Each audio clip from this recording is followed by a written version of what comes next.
Hello, I'm that James guy, and this, would you believe, is a KLR 650. You may have seen it lurking in the background of some of my other videos, but here it is. We're gonna showcase this bad boy today. I don't know what year it is, perhaps mid to late 90s. It's a Gen 1.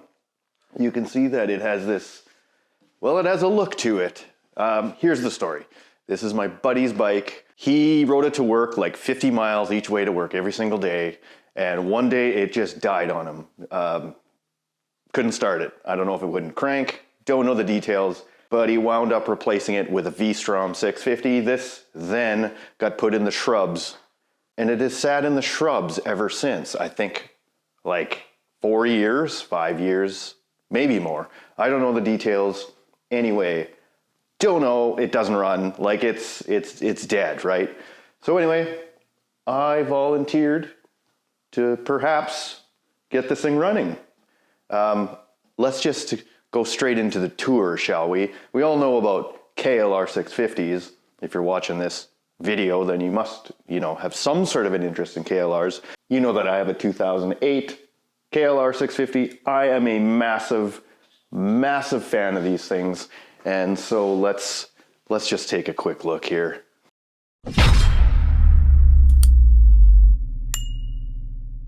This thing has lived all of its life pretty much outside. So the fairings and all the stuff has been cracking and falling apart. And so my friend Mark basically, well, redid things. You can see some angle iron. You can see that this, where the mirror mounts on top, probably would act like a guillotine if you, crash this thing in a crazy manner. I think we're gonna have to change these, get something else for safety's sake. You know why it was done is obviously because the actual mirror mounts on this thing seem to be hogged right out. Although that one, the threads seem to be fine. But anyway, from the driver's, position, here's kind of what we're looking at. Classic old KLR. It's only 35,000 kilometers, right? That's like 20,000 miles, a little over 20,000 miles. I did have trouble with the gas tank every single day. Came by here with some penetrating oil. I put it in the lock and I did finally get the gas tank open. We'll take a little peek there. Well, let's see if we can get in first. All right. Got it open. Let's pull out the flashlight. All I have is my phone here, but sorry guys. You can see like the top there where the bar goes through the hump in the tank. It's not the worst in the world, I think. You can't really see. But anyway, there's a little bit of rust in there. Not too bad. I think we'll just put an inline filter here. Oh gosh. So here you can see a fuel line right here isn't even connected. It would go here. Everything has been, it's been sitting in a bush. So we've got like some rubber hoses that all need to be replaced. You can see here the way this wild set of, panniers. This thing does look like it was fully involved with a, Central European political party in circa 1939 that was trying to take over the world. But, it's bad. It's really bad. But yeah, so you can see the way this is angle iron mounted. It's like pretty solid though, except when you try and like go side to side with it, it's really kind of floppy side to side. Okay, if you're gonna showcase anything, it's this fairing and this crazy LED light that we got on front. But look carefully at the design on this homemade fairing. With the lip here, that is a garbage can, folks. A plastic or rubber garbage can. That is what the fairing is. So I don't know, I think it's charming. I think it could stay if we made this safer over here.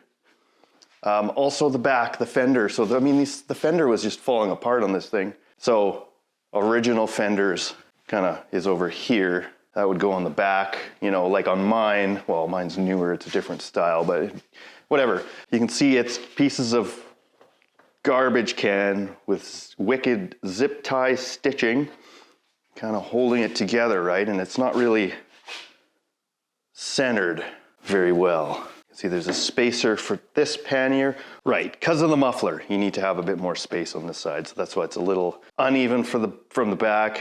But anyway, I mean, bare minimum, obviously, tires, like, are not even, they're just cracking and whatever. They've been sitting in a bush. Rear foot peg. Thing's got some aftermarket regular foot pegs. Kind of seized up, we can fix that. But I think once we get into the meat and potatoes of this thing, I mean, like, I picked this thing up, it was all in pieces. I've just kind of laid the tank and the seat on there. Nothing's really fastened right now. But yeah, you go over here and the throttle is like literally, like, it's seized solid. You can see the cables kind of trying to move. So the carburetor itself is like literally seized. So we're gonna have to soak this all in penetrating oil and kind of free everything up. So I think what we're gonna do here today, just to kind of start with, is like, let's get the tank off. We'll get the seat off. I mean, they're sitting on there unfastened anyway, so it's not that hard for me to do.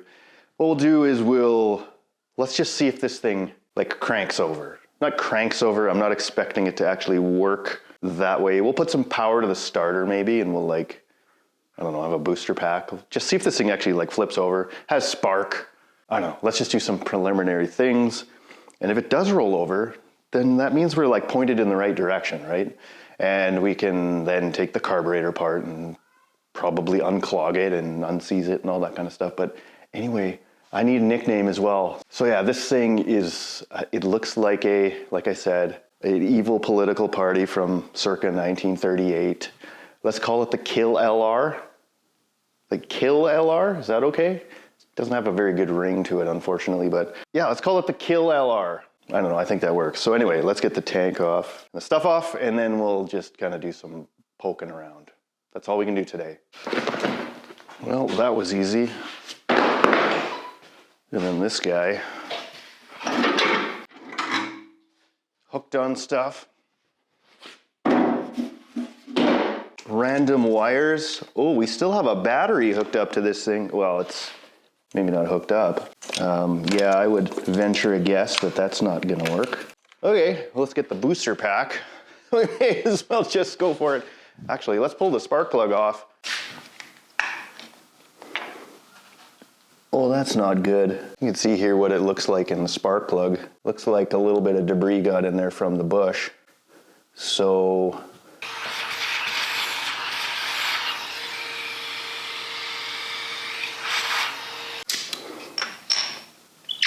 hey, that's not the right size. Oh geez, that's tight. Like, frighteningly tight. Oh, it's turning, but I don't know if that's like pulling threads or not pulling threads. Oh, I don't know, I'm scared. Should we work it back and forth?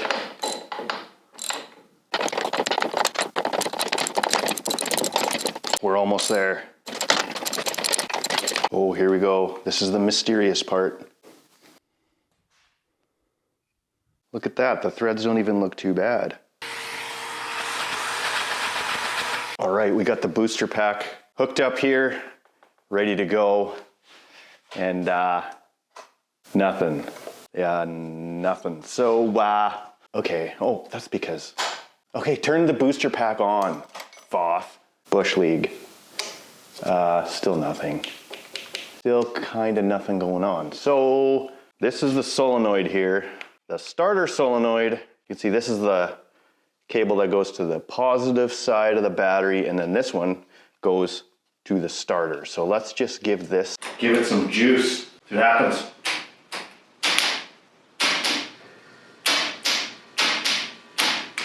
I hear clicking. Nice sparks though.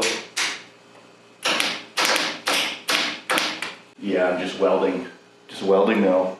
Okay, this thing is not cranking over, even though I'm giving it direct juice to the starter. Let's pull this plug out. That actually came out easy. And get to the flywheel. Smells like oil. Okay, here is the test.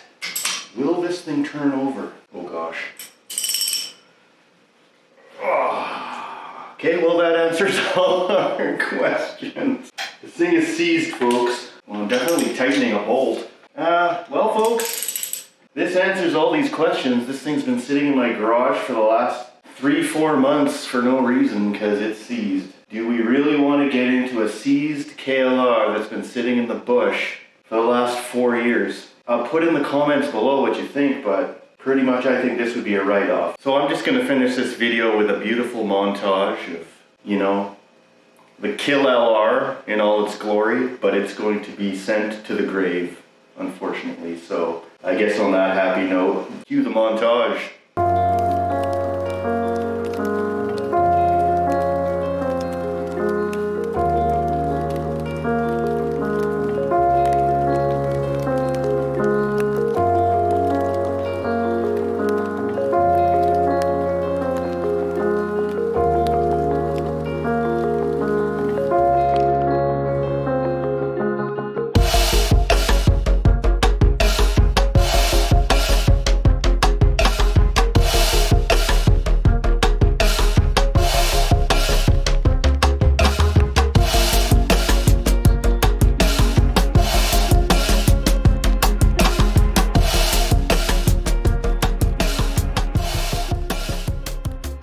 Well, that's it for this bad boy.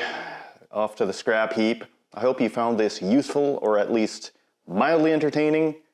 Probably not useful, that's for sure. But anyway, I will see you next time.